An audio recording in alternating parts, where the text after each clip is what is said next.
Welcome back to Football Heritage TV.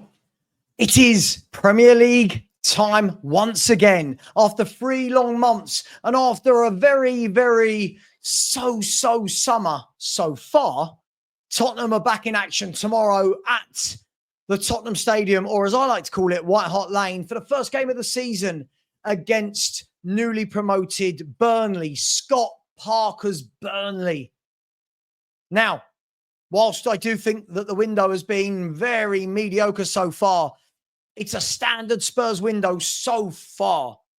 Savva to come in changes that. Eze to come in changes that. We've just heard from Paul O'Keefe in the last 10 minutes that Spurs are interested in Piero Hincapié of Bayer Leverkusen, but that they appreciate it could be a difficult deal.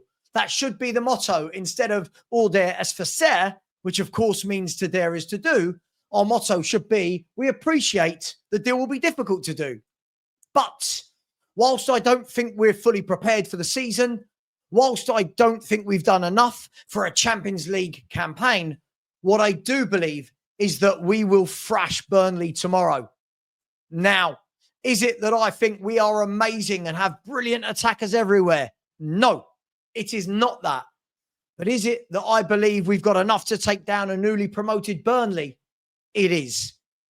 Do I think that we'll be on a bit of a high from Wednesday night? I believe we will. Lots of people saying, oh, if we'd won that, the belief going into the Premier League game. I don't believe that. I believe the belief will come from the fact that we got a 2-2 draw with the champions of Europe. So from my point of view, I do think that Tottenham Hotspur are going to go in and the players are going to go in buoyant. Now, Burnley are somewhat of an unknown quantity at Premier League level. Now, we know what they were like the last time we played them, but that was a long time ago now. What are they going to be like this time around? Well, we know that last season, Burnley had the best defence in the entire Football League. League 2, League 1, Championship, Premiership. Their defence was the best. They were tight. They were as tight as Daniel Levy's wallet in a transfer window. But it's a different ball game coming up to the Premier League. It's not the same. And the gap is absolutely huge. It's a chasm, should we say. And Tottenham, whilst we are missing lots of GA, 91, I believe, depending if Solanke plays. If he doesn't play, it's 91 GA between Maddison, injured for the season, Son, sold, Kulu, out for the foreseeable, and Solanke, 50-50 if he plays. That's 91 goal contributions. But what Tottenham do have is a desire and a belief within the team now. And you can see that. The game against PSG, the game against Arsenal, those games showed me that there's a togetherness. It showed me that we are going to be very hard to beat. It showed me that we are going to be very well drilled, well organised. And I, for one, will be very disappointed should we allow Burnley to score. Now, you can never say never. Own goals, set pieces, ricochets, long-range thunderbolts. You never know. But in open play, I'll be very disappointed if Burnley breach our back four. Now, going the other way, I have huge concerns, but we should be able to take Burnley apart. Kudus looks like he's getting stronger and better every game we see him play. Richie had a fairly good game the other night. That's probably very harsh. Had a very good game the other night for his standards. Much better with holding the ball up. Much better working with his work rate, running the channels. But we need to see goals from him. Who better to score against than Burnley, a promoted team? Because if the likes of Richarlison and Solanke can't put the biscuit in the basket, as my friend says, if they can't put the biscuit in the basket against Burnley, then you've got to worry who they're going to score against. So for me, I think we're going to have too much. This should be a game where an Odegaard shines. This should be a game where a Matisse Tell, another player I don't particularly rate, but if these guys are what many fans say they are, then playing against Burnley at home on the first game of the season should be a dream. And it should be a dream, shouldn't it, playing Burnley at home? It should be.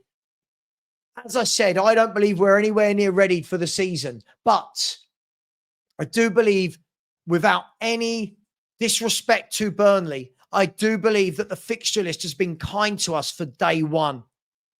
This could have been Newcastle away, Man United away, Chelsea at home, Liverpool at home, City. This could have been any of those teams, but it wasn't. The computer threw out Burnley.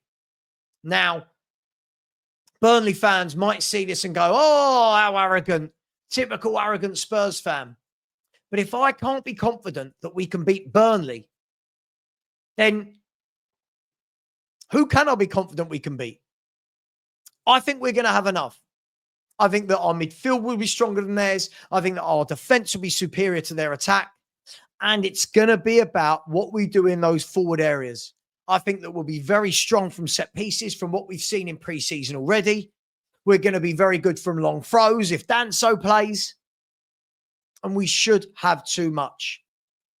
Now, never say never in football, because in about 24 hours' time, just under 24 hours' time, when this game finishes, I could be sitting here going, bloody hell, we've lost 1-0.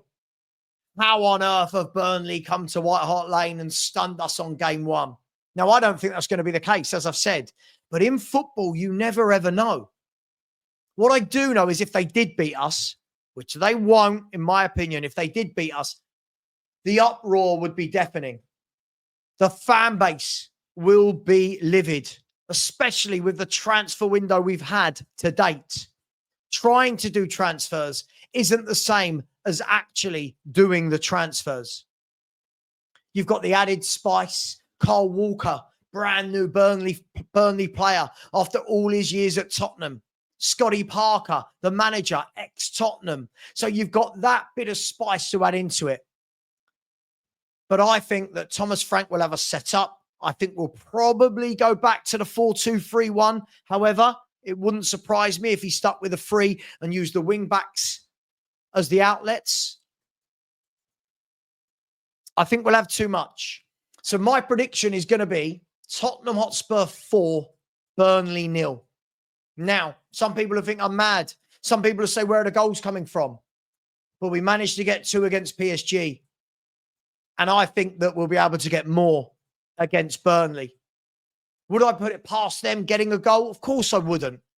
But I'd like to think game 1 at home, 3 points, clean sheet, bish, bash, bosh, and then we worry about Man City in week 2 away at the Etihad.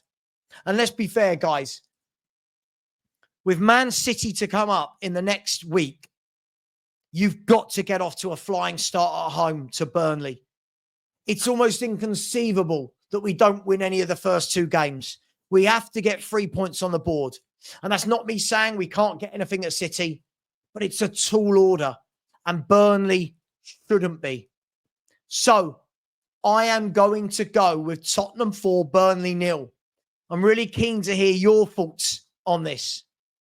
Let me know what you think.